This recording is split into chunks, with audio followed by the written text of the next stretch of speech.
slide ke-18 ya, ini terkait dengan kelenjar adrenal. Jadi kelenjar adrenal itu letaknya itu ada di bagian atas ginjal kita. Ginjal kita kan ada dua pasang, ada sepasang ya. Nah, itu masing-masing organ ginjal memiliki yang namanya kelenjar adrenal ya.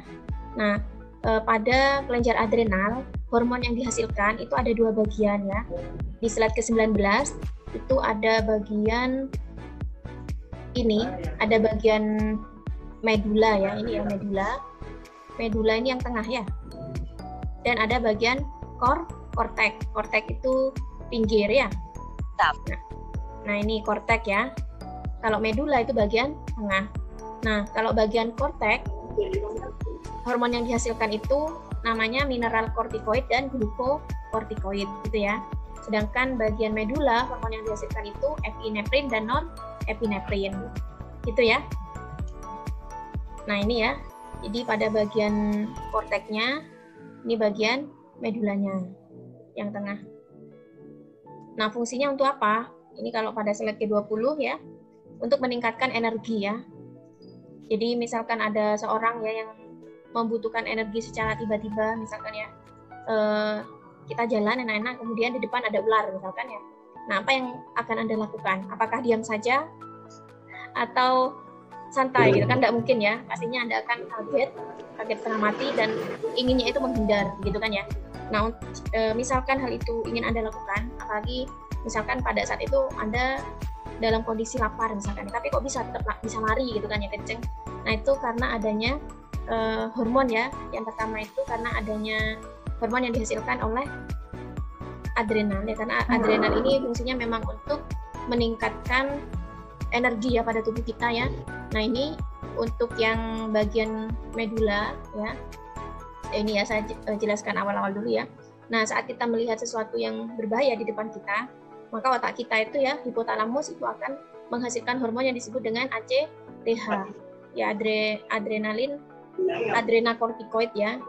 Kemudian ACTH ini akan menginduksi adrenal untuk menghasilkan epinefrin. Nah, epinefrin ini tujuannya adalah untuk meningkatkan pernafasan ya. Kemudian meningkatkan tekanan darah dan juga meningkatkan sirkulasi jantung. Sehingga nutrisi dan oksigen yang dibutuhkan oleh tubuh kita itu juga akan lebih banyak ya. Kemudian di dalam kortek ya, itu juga akan menghasilkan glukokortikoid ya untuk melisiskan glukosa lebih banyak ya. Nah, ini fungsinya yang lebih jelas ya.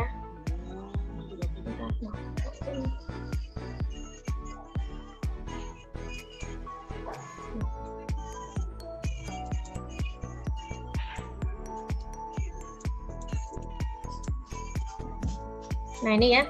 Jadi untuk bagian medula ya, cara untuk meningkatkan glukosa yaitu adalah dengan merombak glikogen yang ada di hati ya. Kemudian meningkatkan tekanan darah, meningkatkan pernafasan ya, meningkatkan metabolisme dan mengubah sirkulasi darah itu menjadi lebih cepat ya. Sedangkan pada bagian kortek ini sebenarnya adalah efek lambat, sehingga hal ini juga dapat memecah cadangan makanan yaitu protein dan lemak ya, dan nantinya akan dikonversi dalam bentuk gula ya, sehingga akan meningkatkan kandungan gula dalam darah itu ya, sehingga seorang itu akan lebih survive ya ibaratnya ya, dengan adanya cadangan energi yang disimpan di dalam tubuh ya. Paham dari sini? Nah, ini ya. Yang jelas untuk kerja adrenalin ini adalah untuk meningkatkan energi ya pada saat di lingkungan kita itu penuh dengan cekaman ya. Ada cekaman apa? Contoh cekaman yang lain. Kita kan berbicara di depan umum misalkan ya, kita grogi gitu kan ya. Nah, nervous misalkan ya, sampai berkeringat, itu juga epinefrin, norepinefrin juga akan bekerja ya. Kemudian kelenjar yang selanjutnya,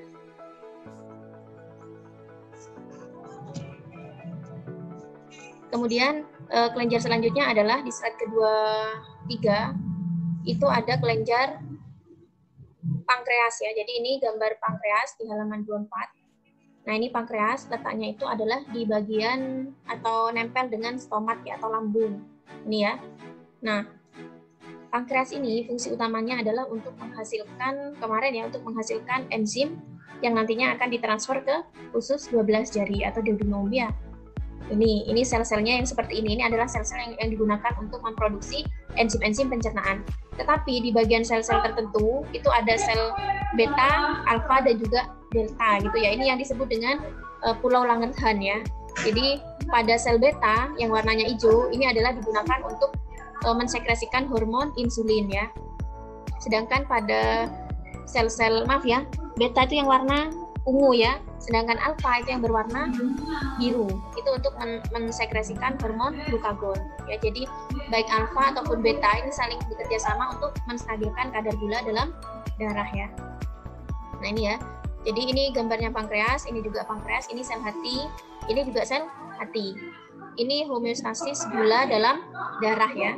Jika kadar gula dalam darah itu tinggi, ini ya tinggi, maka pankreas itu akan mensekresikan insulin ya, tepatnya pada sel beta. Kemudian insulin ini akan menginduksi sel target yaitu adalah hati ya, agar hati ini melisiskan atau mengubah glukagon menjadi glukosa gitu ya, sehingga kadar gula itu akan stabil ya. Selanjutnya jika kadar gula di dalam darah kita itu rendah ya, misalkan pada saat berpuasa gitu kan ya, maka pankreas ini akan mensekresikan hormon glukagon ya untuk mengubah glikogen menjadi glukosa, sehingga kadar gula di dalam darah kita juga akan stabil ya, dan kita tetap mendapatkan energi ya, walaupun dalam keadaan puasa. Itu adalah kerja dari enzim insulin dan glukagon ya yang dihasilkan oleh pankreas. Jadi ini yang maksud saya tadi, tidak mungkin insulin ataupun glukagon ini ya sel targetnya itu selain dari hati, karena reseptor spesifiknya itu ada di organ hati ya. Nah kemudian saya jelaskan ovarium dan testis ya. Ovarium dan testis ini hormon yang dihasilkan itu sama ya, yaitu sebentar ya.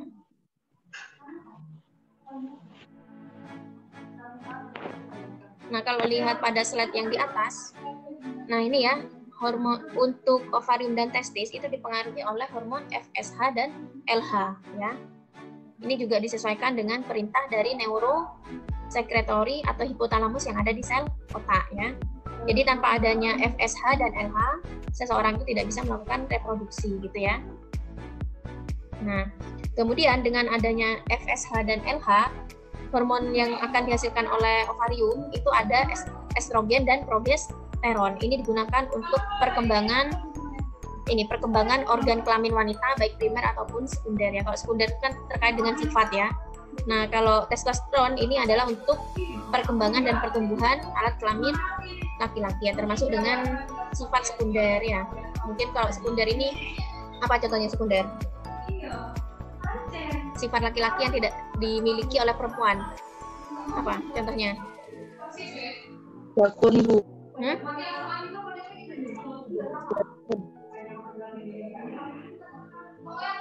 Ya, apa contohnya?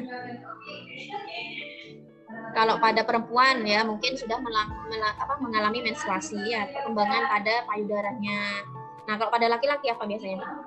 Bu, jakung. Jakung ya, suaranya yang lebih membesar. Nah, itu adalah perkembangan dari sifat sekunder ya. Nah, kalau pada perempuan, hormon estrogen ataupun progesteron ini banyak terdapat dihasilkan pada ovarium ya. Di sini ya, ovarium. Kemudian ini adalah uterus, tempat hidup kita dulu ya, waktu usia 0 sampai usia 9 bulan ya. Namanya adalah uterus. Ini adalah vagina ya. Nah, kalau pada laki-laki, hormon itu testosteron ya, hormon testosteron itu dihasilkan di testis ya. Kalau pada perempuan adalah ovarium ya, kayak ini ya. Yang penting tahu ya letak-letaknya ya. Nah, jadi sel target FSH dan LH itu ada di ovarium gitu ya. Nah, ovarium nantinya akan menghasilkan hormon yang disebut dengan progesteron dan estrogen kalau pada perempuan gitu ya. Nah, ini adalah kerja FSH dan LH untuk laki-laki, dan ini adalah kerja FSH dan FSH dan LH untuk perempuan ya. Ini juga untuk perempuan, ini juga untuk perempuan. Banyak ya kalau perempuan ya. Nah, kalau pada laki-laki itu fungsinya FSH dan LH ini adalah untuk perkembangan proses spermatogenesis ya, atau proses perkembangan sperma. Ini kan testis ya. Ini adalah testis. Jika dilihat secara anatomi lah ya, ini bentuknya seperti ini ya. Jadi semuanya atas perintah hipotalamus. Jika kadar sperma di dalam laki-laki itu ya, di dalam testis laki-laki itu berkurang gitu ya, maka hal ini akan menimbulkan feedback positif gitu kan ya, karena hormon itu terkait feedback positif dan negatif. Kalau kadar produk di dalam tubuh kita itu akan berkurang, maka akan menginduksi hipotalamus agar hipotalamus itu mensekresikan FSH dan LH gitu ya. LH ini akan menginduksi sel Leydig agar sel Leydig itu menghasilkan hormon testosteron gitu ya. Nah, kalau sudah dihasilkan testosteron di dalam testis, maka selanjutnya FSH ini akan menginduksi ya agar testis itu memproduksi yang namanya sperma melalui proses yang disebut dengan spermatogenesis ya. Jadi spermatogenesis itu dikontrol oleh FSH ya, sedangkan produksi testosteron itu dikontrol oleh LH ya. Itu saja ya kalau laki-laki, tapi kalau perempuan. Nah, tapi kalau pada perempuan hipotalamus dan ini sama ya, hipotalamus juga menghasilkan hormon pertumbuhan ya yang akan mengontrol pituitari bagian anterior untuk menghasilkan LH dan FSH.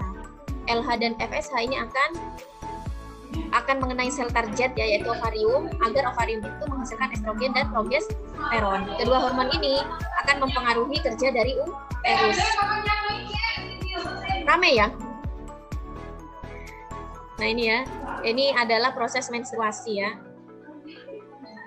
Nah ini adalah proses menstruasi, ini pada hari ke-0, ini pada hari ke-25 ya. Biasanya ini yang lebih paham ini memang kaum perempuan ya. Nah, pada hari ke-0 sampai hari ke-14 itu adalah hari-hari di mana ovum ya. Ovum itu dalam proses perkembangan ya.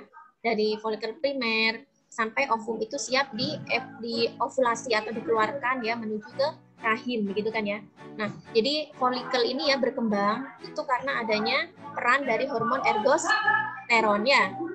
Jadi ergosteron ini adalah ini ya, Anda bisa baca di sini ya. Nah ini ya, FSH itu merangsang pertumbuhan folikel.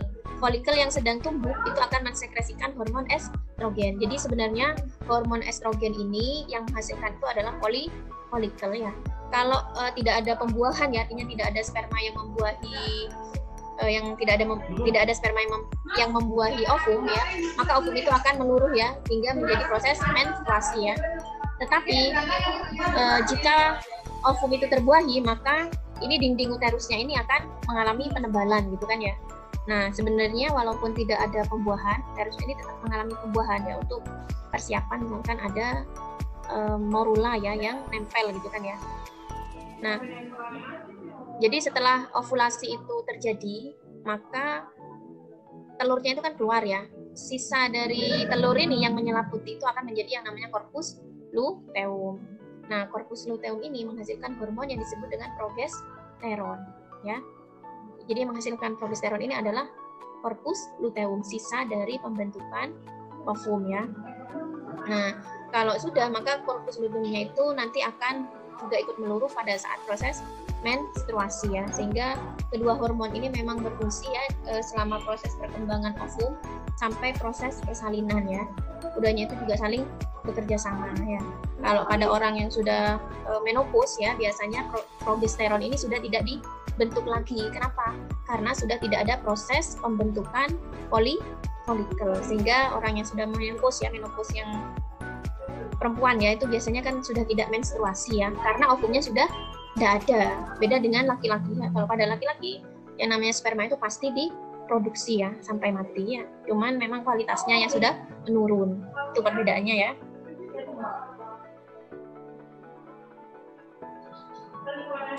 Nah ini kalau oksitosin ya, jadi estrogen juga.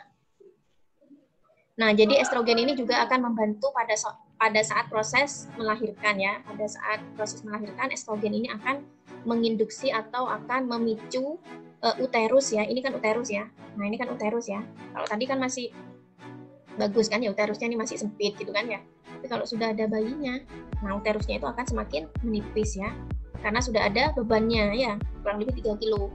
Nah, dengan adanya beban dari uterus ini yang semakin tinggi, maka estrogen itu juga akan menginduksi uterus itu agar uterus itu menghasilkan yang namanya oksitosin, menghasilkan hormon yang disebut dengan oksitosin gitu kan ya.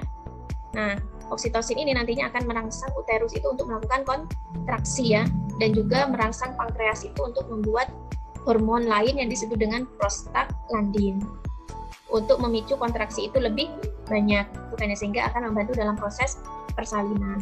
Nah, Anda tidak usah bingung tentang ini ya, umpan balik positif gitu kan ya, kemudian ada umpan balik, ini umpan balik negatif, ini umpan balik positif. Ini maksudnya begini, misalkan kadar estrogen dan progesteron itu sudah tinggi ya, maka ini akan melakukan feedback negatif agar hipotalamus ini tidak lagi mensekresikan LH dan FSH, itu maksudnya ya. Tetapi misalkan ergosteron dan progesteron ini rendah kadarnya, maka ini akan menginduksi hipotalamus untuk membuat LH dan FSH, itu namanya positif dan negatif feedback hormon. Bisa dipahami apa tidak? Nah, ini selesai sudah ya. Nah, ini sudah selesai ya untuk gambar-gambar ini, itu sebenarnya rangkuman ya. Nah, misalkan ya kelenjar hipotalamus, ini gambarnya menghasilkan hormon-hormon yang dihasilkan oleh pituitari yang ada di posterior dan juga ada di anterior. Kemudian pituitari itu yang bagian posterior menghasilkan oksitosin dan adita ya. Termasuk kelompok apa hormon itu? Peptida. Kalau peptida ini termasuk asam amino ya. Ini protein. FSH dan LH itu termasuk glikoprotein. Kalau gliko itu gabungan dari protein dan glikogen ya. Yang steroid ini, yang lemak ya, glikokortikoid, mineral kortikoid, kemudian apa lagi? Estrogen, progesteron ya, androgen. Androgen ini kata lain dari testosteron ya. Gampang ya. Jadi sistem hormon itu adalah suatu sistem yang melibatkan organ-organ penghasil kelenjar endokrin. Yang mana kelenjar endokrin yang sudah Anda pelajari tadi di awal itu ya, itu sudah meliputi fungsi dari semua sistem tubuh. Bentar ya. Nah, ini ya, itu kan sistem endokrin semua kan ini ya, dari hipotalamus, pituitari, tiroid, adrenal, pankreas ya, ginjal, testis, ovarium ya. Misalkan satu saja yang bermasalah, maka semuanya akan bermasalah ya, tidak akan terjadi proses pertumbuhan ya dan juga reproduksi. Berbeda kalau yang ini itu hanya digunakan untuk kepentingan sistem itu saja ya. Lambung itu kan hanya menghasilkan CCK kemarin ya, sama sekretin. Tujuannya untuk kepentingan lambung itu saja ya. Ginjal untuk kepentingan ginjal itu saja ya. Tapi kalau hipotalamus itu kan untuk kepentingan seluruh tubuh ya. Ibaratnya seperti itu ya. Mungkin ada yang ditanyakan?